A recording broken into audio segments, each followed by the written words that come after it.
ವಿಜಯಪುರ ಜಿಲ್ಲೆಯ ಇಂಡಿ ಪಟ್ಟಣದ ಪ್ರಸಿದ್ಧ ಬಂಜಾರ CL7 ಬಾರ್ ಹಾಗೂ ರೆಸ್ಟೋರೆಂಟ್ ಈಗ ವಿವಾದದ ಕೇಂದ್ರ ಬಿಂದುವಾಗಿದೆ.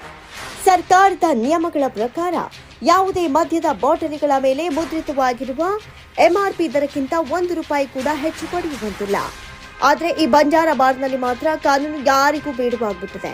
ಪ್ರತಿಯೊಂದು ಮದ್ಯದ ಬಾಟಲಿ ಹಾಗೂ ಬಿಯರ್ ಮೇಲೆ ನಿಗದಿತ ಬೆಲೆಗಿಂತ ಬರೋಬ್ಬರಿ ₹20-50 ಅಥವಾ ಅದಕ್ಕಿಂತಲೂ ಹೆಚ್ಚಿನ ಹಣವನ್ನು ಅಕ್ರಮವಾಗಿ ವಸೂಲಿ ಮಾಡಲಾಗ್ತಾ ಇದೆ ಎನ್ನುವಂತಹ ವಿಶೇಷ ವಿಚಾರ ತನಿಖೆಯಲ್ಲಿ ಕಂಡುಬಂದಿದೆ.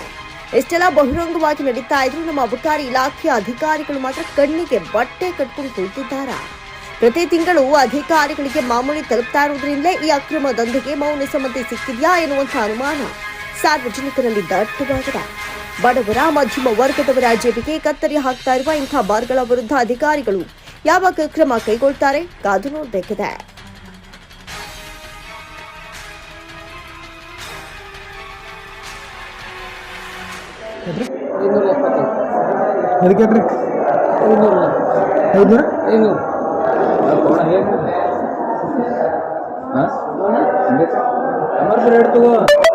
ವೈನ್ ಶಾಪ್ ಎಲ್ಲ ಕಡೆ ಯಾವ್ದು ಕೊಡಲ್ಲ ಕೊಡಲ್ಲ. ಇಲ್ಲ 10-20 ರೂಪಾಯಿ ಹಚ್ತವ್ರಿ.